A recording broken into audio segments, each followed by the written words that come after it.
Greetings friends, it's me Wayman, and this is a video response to what was the Apostle Paul's thorn in the flesh. And I heard a lot of hypotheses about this.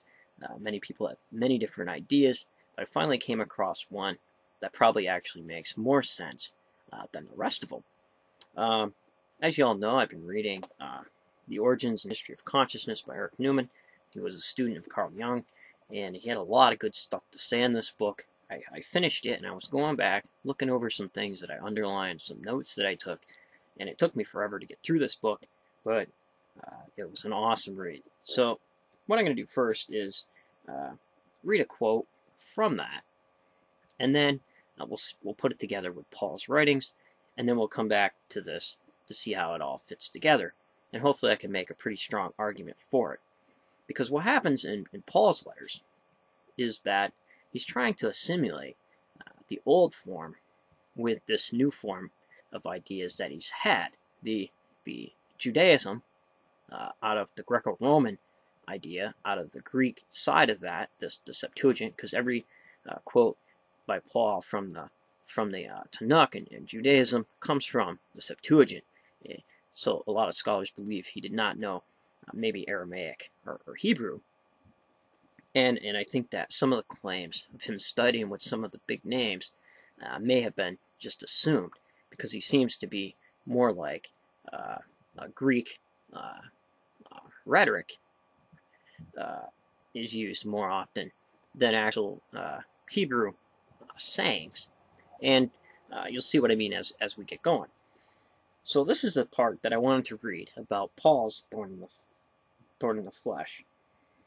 The ascetic, whose ego consciousness has triumphantly repulsed the instinctual components that threaten to master him, experiences pleasure with his ego, but he suffers because the instinct he has denied is also a part of his total structure. So the thing that Paul is trying to repress, you see all through his writings, and he's trying to develop this,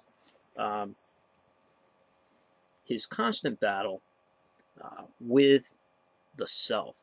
And a lot of times, the flesh means instinct. And a lot of times he mixes the idea of sin with instinct. And it's kind of hard in Paul sometimes to tell if he means sin as transgression or sin nature as the instinct, which the instinct is always associated with matriarchal.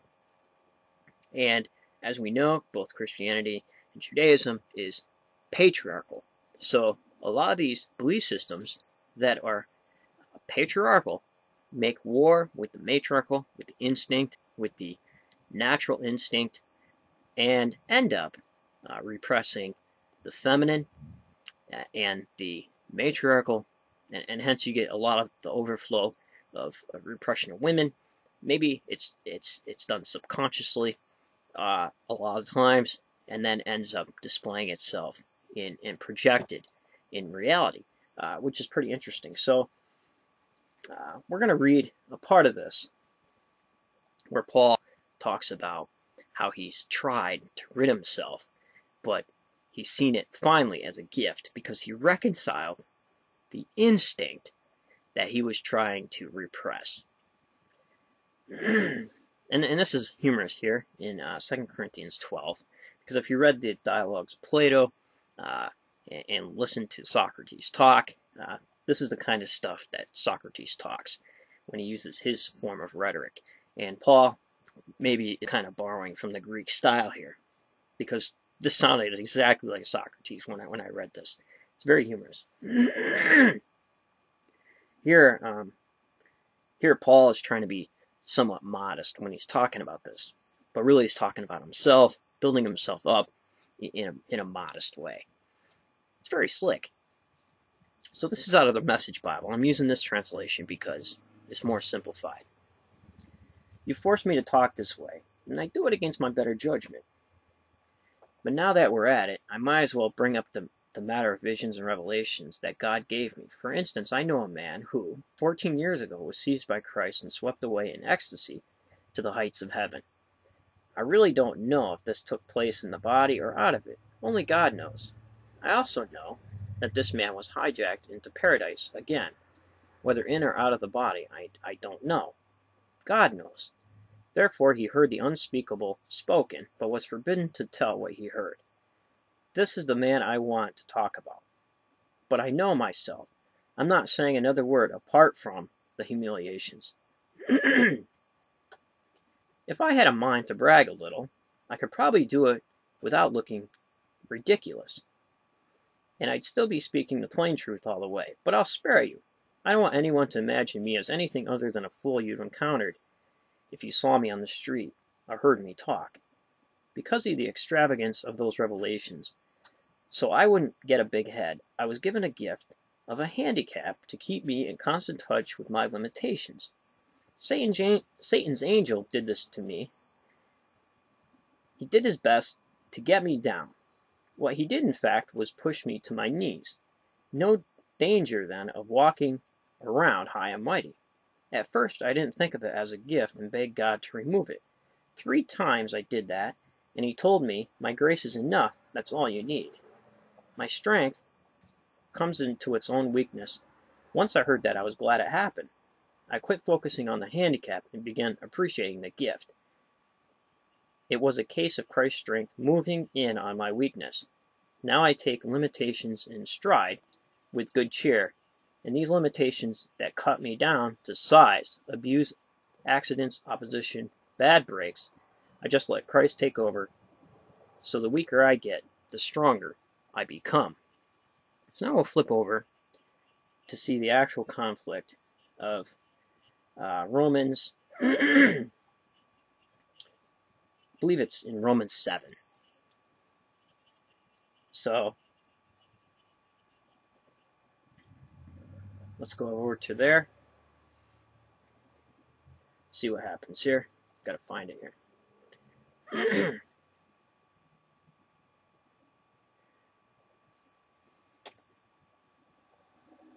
So this is being torn one way or the other. So here we have the old being assimilated with Paul's new idea.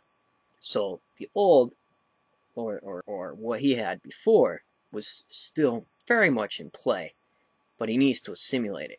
And he spends a lot of his time doing this, not only to his readers, but within his own mind.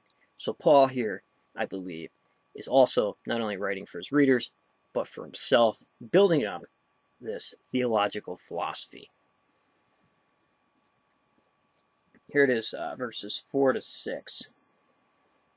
So, my friends, this is something like what was taking place in you. When Christ died, he took the entire rule-dominated way of life down with him and left it in the tomb, leaving you free to marry a resurrection life and bear offspring of faith for God. But as long as we lived the old way of life, doing whatever we felt we could to get away with, sin was calling most of the shots as the old law code hemmed us in. And this made us all the more rebellious.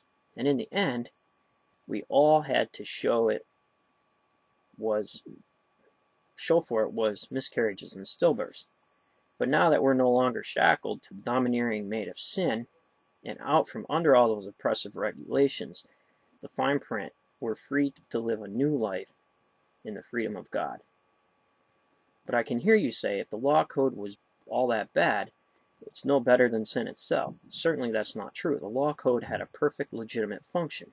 Without its clear guidelines for right and wrong, moral behavior would be mostly guesswork.